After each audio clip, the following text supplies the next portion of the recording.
Diario de Exploradora, el podcast, es un proyecto que busca brindar modelos a seguir femeninos con los cuales las niñas puedan sentirse inspiradas a conocer el increíble mundo de la ciencia y la tecnología, de la mano de extraordinarias mujeres mexicanas, todas exploradoras de National Geographic. Acompáñame a explorar el mundo de la ciencia.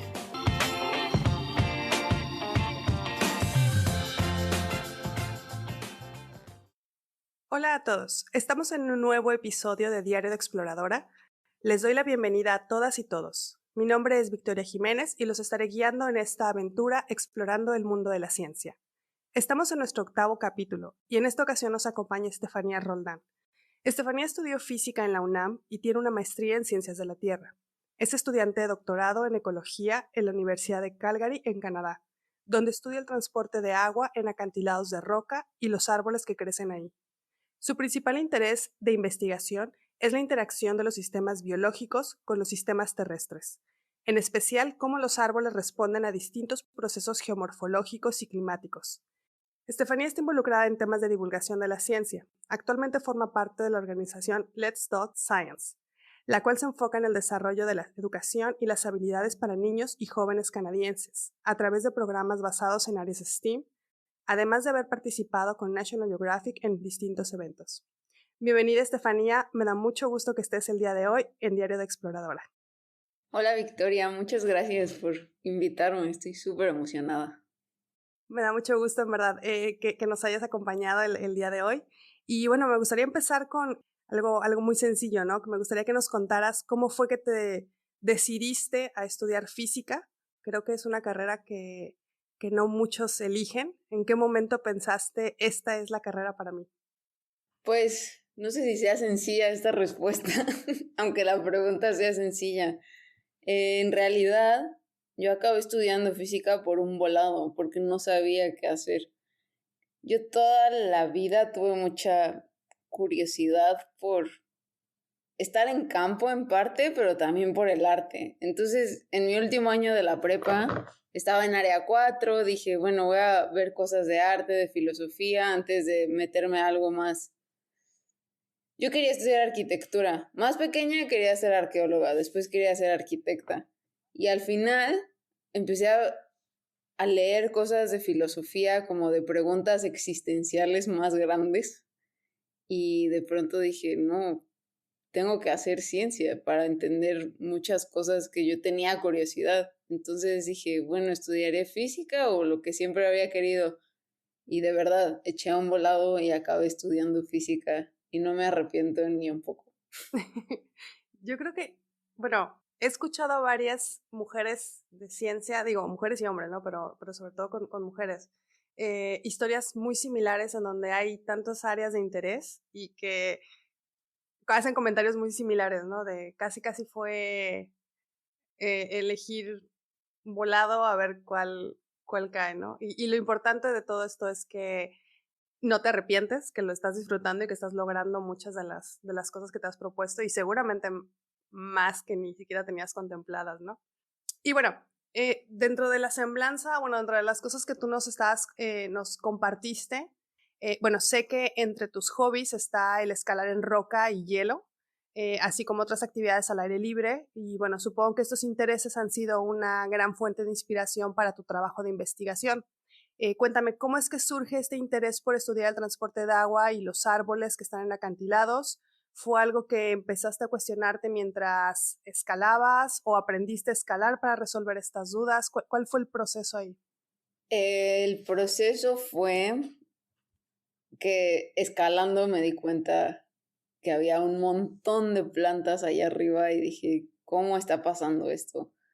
Entonces, pues creo que un poco esta pregunta implica dos cosas, que sí me encanta estar al aire libre y siempre me gustaron las plantas.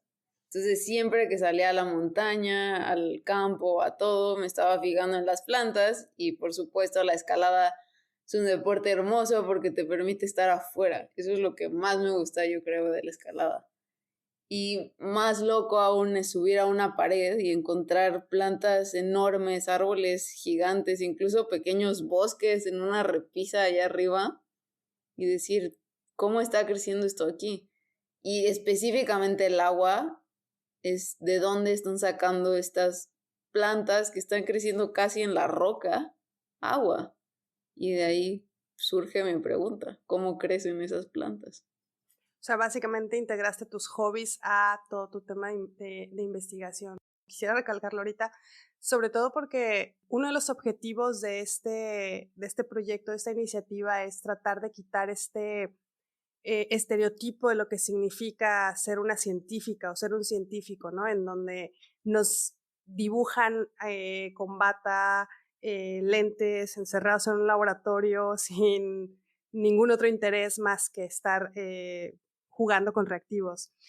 Y me parece súper interesante y por eso cuando empecé a buscar a quiénes invitar, leí un poquito de sobre ti y dije, tengo que invitarla, porque claramente rompes por completo este estereotipo que existe, integrando muchísimas cosas, muchísima actividad al aire libre, muchos intereses, y bueno, obviamente integraste al 100% la parte científica, ¿no? A todo esto. Y bueno, un poquito enlazando, ¿no? A lo que estaba comentando ahorita, tu trayectoria es sin lugar a dudas multidisciplinaria. Has sabido integrar áreas que normalmente o en el común denominador no están juntas.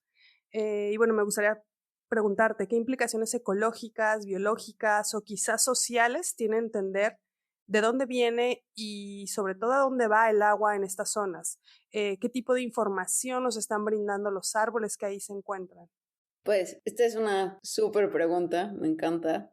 Los árboles, como los estamos pensando, es como pipas de agua, que ellos están por medio de sus raíces accesando fisuras que no sabemos qué tan profundo van o qué tan conectadas están, pero nosotros queremos usar el árbol para que nos diga cosas más allá de cómo está creciendo él, qué tan estresado está. Y a estresado me refiero a las plantas cuando no tienen suficiente agua, pues empiezan a tener una serie de síntomas, por así decirlo, hasta que al final podrían morirse. Creo que todos han tenido una plantita que se les muere porque o tiene exceso de agua o falta de agua, básicamente. Entonces, las plantas nos pueden dar mucha información del medio en donde están creciendo. Entonces, creo que esa es la principal implicación biológica, por así decirlo. Pero ecológicamente, estas plantas están adaptándose a lugares donde quizá no hay suficiente agua o quizá donde el agua está más profunda en el sentido de que no es suelo, sino una roca tal cual.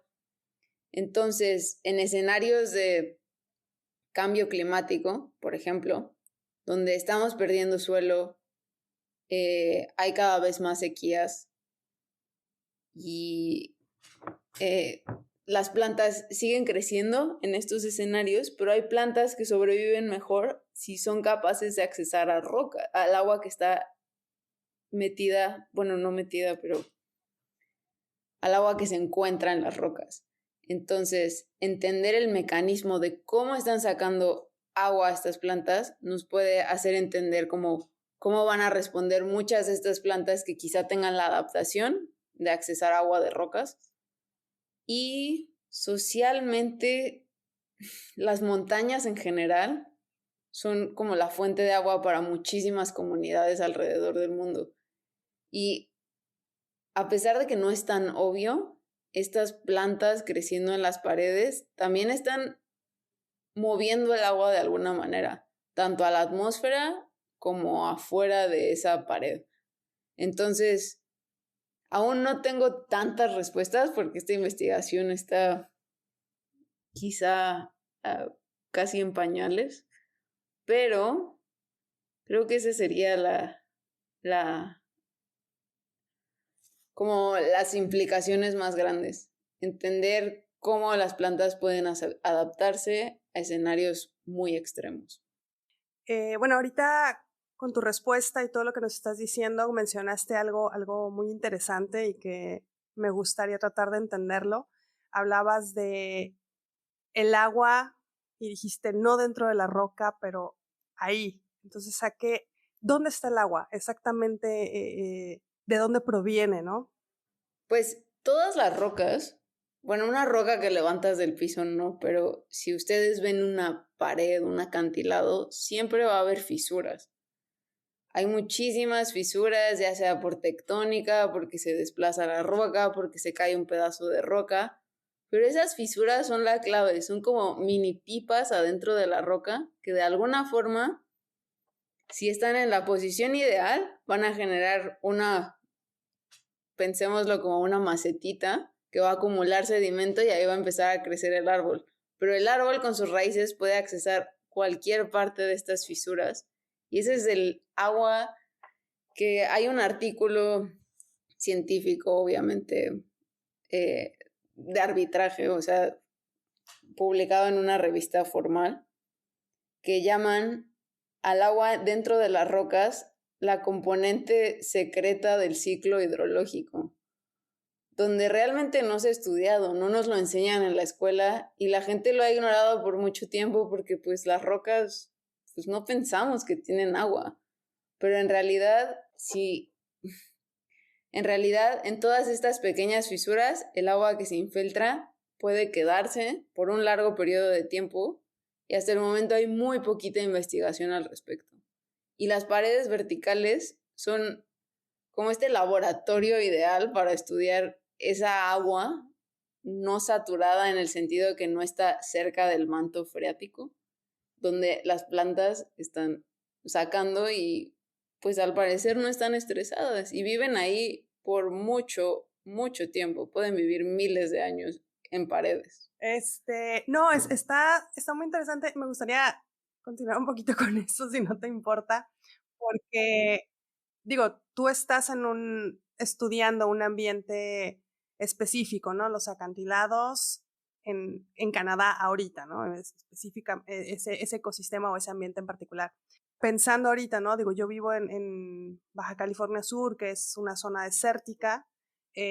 También me ha tocado ir a diferentes zonas donde hay acantilados y sucede lo mismo, ¿no? Me ha tocado ver cactáceas justo en los bordes o en las paredes del acantilado y sí, claro, nunca me había puesto a pensar que de algún lado deben de obtener el agua y me imagino que es el mismo proceso a pesar de que aquí es una zona seca al final del día. Sí, pues va a depender mucho del tipo de roca también. Una roca volcánica va a actuar ligeramente distinto que una caliza o que una metamórfica, que son distintos tipos de roca. Pero a final de cuentas todas tienen fisuras a cierto grado. Unas se fisuran menos y es mucho más específico dónde podría estar el agua, pero todas tienen como esa componente, ¿no? Pues es muy interesante, sobre todo por el hecho de que yo creo que pocas veces nos ponemos a observar ese tipo de cosas, ¿no? O a cuestionarnos este tipo de detalles. A lo mejor no todos tenemos esa capacidad de observación que tuviste tú en su momento para cuestionártelo. Digo, yo hago otra cosa completamente diferente y me parece impresionante que tengamos personas y sobre todo tú como mujer mexicana, esta capacidad de decir, mira, estoy haciendo o estoy investigando algo que está, como tú dijiste al inicio, ¿no? En pañales y estoy aportando, me parece súper fascinante, sobre todo porque estás dando unas respuestas muy interesantes en temas de cambio climático. Y bueno, sigamos con las preguntas, porque si no, de mi parte puedo yo seguir y seguir cuestionando y preguntando más cosas. Y bueno, como sabes, este podcast lo están escuchando muchas niñas y niños de distintas escuelas aquí en México que están formando parte de este proyecto y por lo tanto me gusta incluir algunas preguntas de las que ellos me han enviado. De la escuela Airapí, aquí en La Paz, me están preguntando, bueno, son 4 preguntas en realidad. ¿Qué relación tiene la física con la ecología y sobre todo con el estudio de los árboles? ¿Qué nos puedes hablar sobre la famosa zona de muerte de la que existe en las montañas? ¿En qué consisten los procesos geomorfológicos que surgen en los árboles? ¿Quién fue tu inspiración para dedicarte a la ciencia? Ok, Empiezo con la pregunta número 1. ¿Qué relación tiene la física con la ecología y sobre todo con el estudio de los árboles?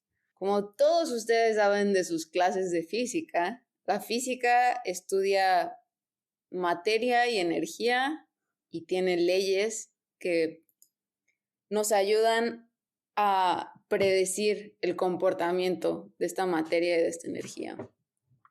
Entonces hay distintas ramas de la física y hay dos que a mí me gustan muchísimo, que es termodinámica y dinámica de medios deformables. ¿Y a qué me refiero con medios deformables? Fluidos o sólidos que podemos deformar. Y ustedes van a pensar, pues, ¿qué tiene que ver esto con un sistema biológico? Con un árbol, más aún. Los árboles son en realidad millones de pequeñas pipas que jalan agua de otros lugares, mediante las raíces, por supuesto, y después en sus hojitas tienen unos poros que se llaman estomas y los sacan a la atmósfera. Y esto es un proceso que suena sencillo, pero la gente se tardó un montón de tiempo en darse cuenta que los árboles en realidad estaban respirando y jalando agua. Y mucho más, o sea, la importancia en un sistema climático alrededor del mundo. Y la física nos ha ayudado muchísimo a poder modelar este proceso. Cómo jalan esta agua y cómo le hacen para que esta agua que está en una pipa, en un popote chiquitito, a muchísima presión y que a veces sube a muchísima altura, como en el caso de las secuoyas, que son árboles que pueden medir cientos de metros, que viven en California. Entender estos procesos mediante leyes físicas nos ayuda a poder explicar y predecir cómo los árboles en realidad están funcionando. Entonces esa es la relación principal con los árboles. Podría hablar muchísimo de esto, pero voy a la siguiente pregunta, que es la famosa zona de la muerte que existe en las montañas.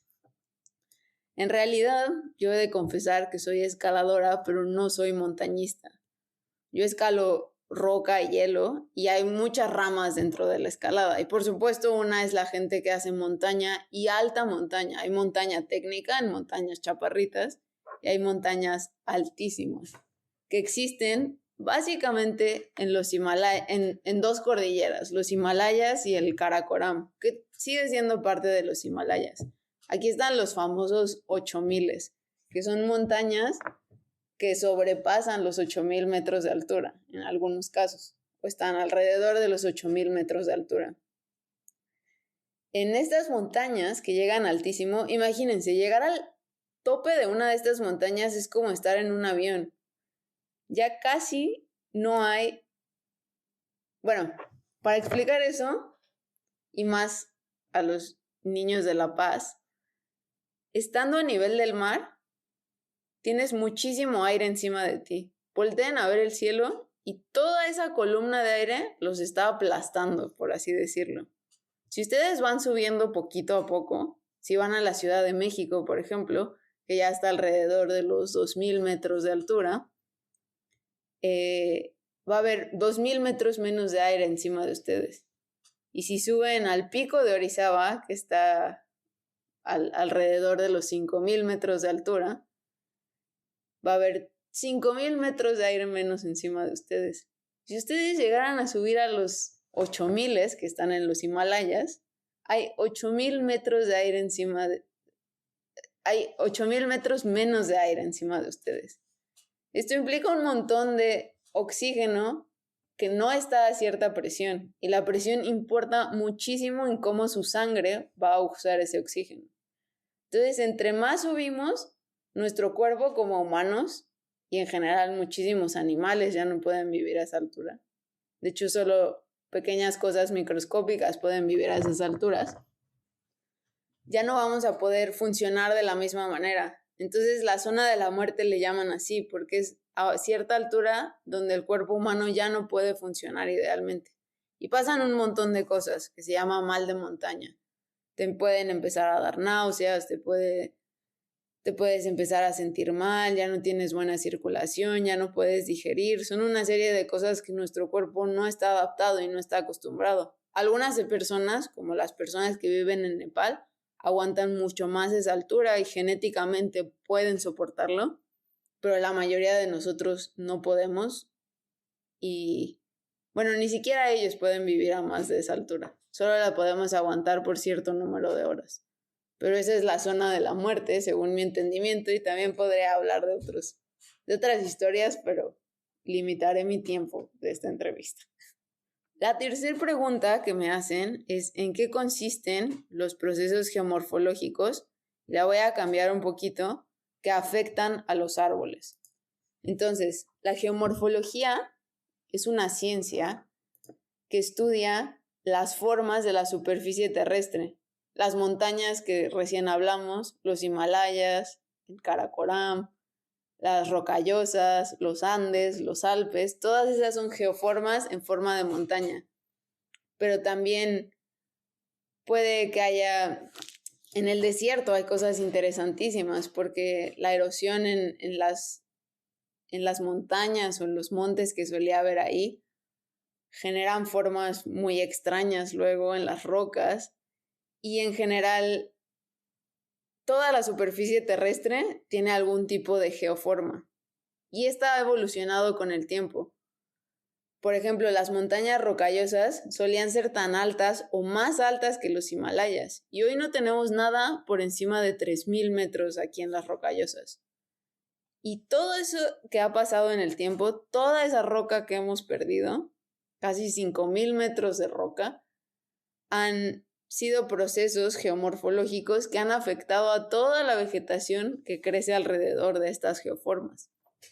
Entonces, la geomorfología influye muchísimo en cómo crecen las plantas y hay ejemplos padrísimos.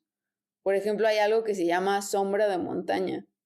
Si ustedes van manejando cerca de Mineral del Chico, en Hidalgo, ustedes pueden ir manejando en la carretera y van a ir por un desierto.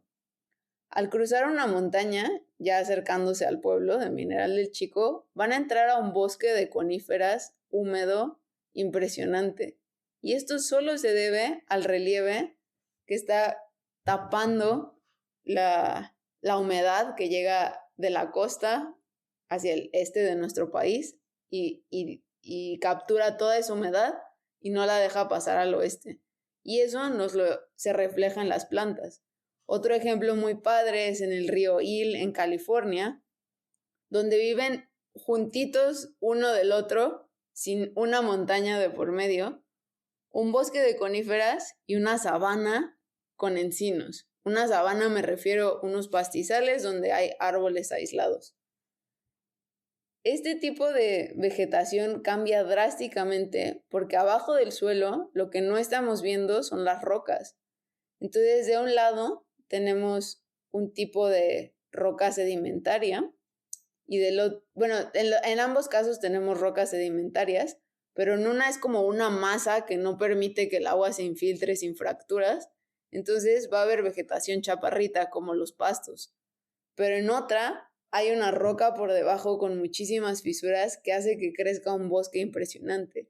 Entonces, ¿cómo está distribuida la superficie de la Tierra y qué tipo de rocas hay, qué tipo de montañas, qué tipo de cuencas, de cuevas incluso, va a determinar cómo se va distribuyendo la vegetación y cómo responde esta vegetación al agua disponible, al tipo de suelo que hay? Todo está conectado.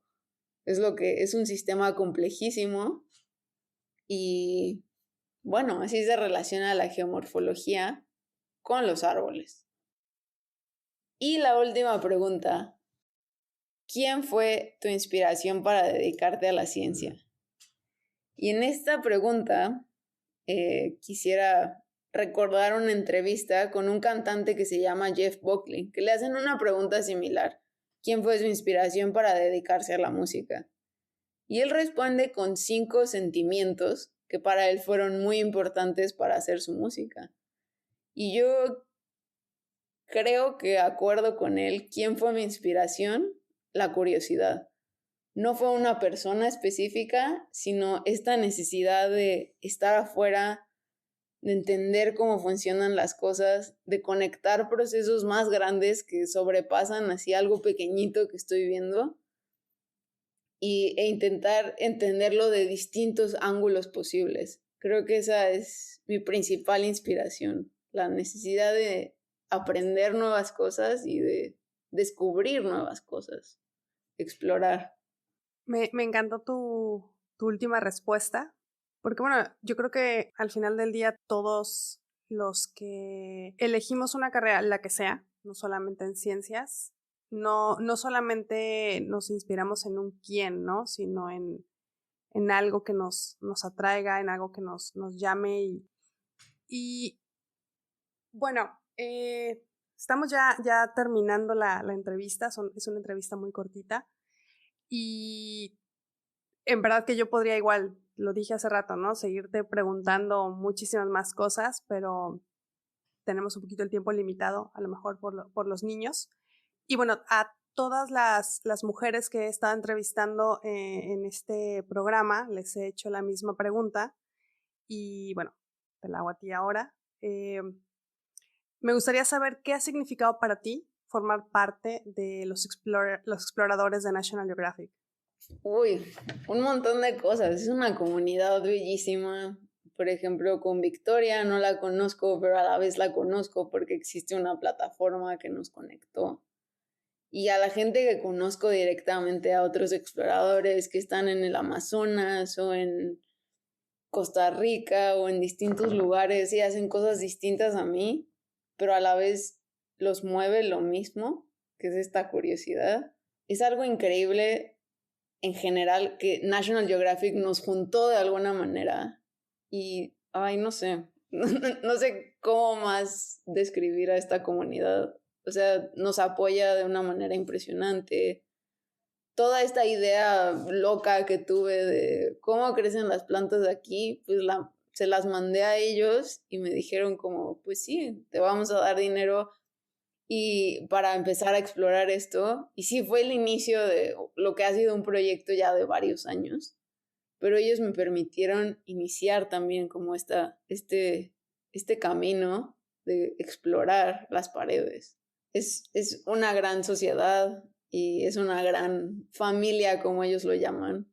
Ahorita mencionaste al inicio de tu respuesta, ¿no? Que es una gran comunidad que National Geographic nos ha unido, ¿no? Y logró eso a pesar de, o gracias a, más bien, gracias a nuestras distintas áreas de estudio y nuestros distintos intereses. Y creo que es algo que todas las que han formado parte de este proyecto, de esta iniciativa de Diario La Exploradora, lo han mencionado, ¿no? Constantemente el que somos una comunidad, el que somos una familia, que es como nos presentan desde el inicio de este proyecto, pero sobre todo y a mí me sorprende mucho el tema de lo humano que se vuelve, ¿no? Estamos acostumbrados en distintas áreas, en distintos proyectos de tratar de mantener el tema todo muy profesional, el tema de el trabajo científico, lo del laboratorio, el reporte, el artículo que tenemos que publicar, todo este tipo de cosas. Y muchas veces nos desconectamos de la parte humana y creo que algo bien importante de esta comunidad es eso, ¿no? Justo como dijiste tú, te dieron la oportunidad de explorar y de llevar a cabo tu proyecto, que era algo, un interés súper personal, y al final del día te dijeron sí, adelante, porque que están creyendo en lo que tú haces, ¿no?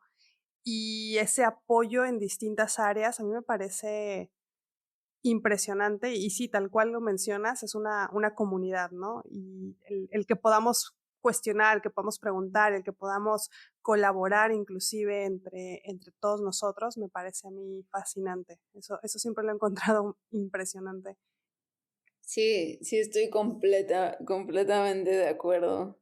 Y más como con todo esto, bueno, hoy también siendo Día Internacional de la Mujer, que nos tocó esta entrevista, tal vez no salga hoy, pero, o sea, también en cosas así como como el apoyo a las mujeres es algo que ellos tienen muy en cuenta y que también la comunidad de mujeres que se ha formado específicamente, o sea, los hombres también son increíbles y todo, pero este énfasis de cómo vivimos distinto las cosas o cómo, pues, algunas exploradoras estando en campo y ser mujer no es tan fácil, o sea, socialmente, fisiológicamente, pues vivimos cosas muy diferentes. Tal vez luego estamos incluso más incómodas que un hombre, pero ellos te permiten como expresarte y hacer lo mejor que puedas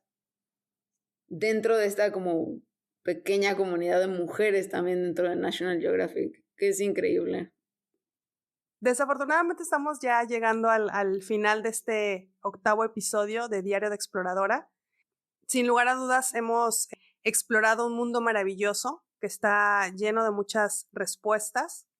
El tratar de entender de dónde viene, dónde se encuentra el agua, en los procesos que ocurren para que surja la vida, ¿no? Surjan estos árboles y las plantas y cómo esto influye en el resto de cosas que estamos o que tenemos en el ecosistema, en nuestra vida diaria, etcétera. Yo creo que es una investigación muy importante, es muy relevante y como tú lo mencionaste y lo reafirmé yo un par de ocasiones después con tu comentario, ¿no? Estás haciendo una investigación que está en pañales, pero ahí estás tú al pie del cañón, Estefanía, tratando de sacar todas las respuestas posibles y la verdad es que te agradezco muchísimo que te hayas tomado el tiempo para respondernos a nosotros algunas preguntas, para responderle a los niños algunas preguntas y espero que hayas disfrutado esta pequeña participación en Diario de Exploradora. Sí, la disfruté muchísimo, estuvo increíble. Muchas gracias, Victoria, por incluirme. Bueno, pues muchísimas gracias a todos los que nos están escuchando. Espero que hayan disfrutado tanto como yo de todo lo que Estefanía nos compartió el día de hoy. Recuerden que pueden seguirme en redes sociales. En Facebook me encuentran como Victoria Jiménez o en Instagram @mar.jiméneze, el hashtag Diario de Exploradora. Las y los espero en el siguiente episodio para continuar explorando el mundo de la ciencia.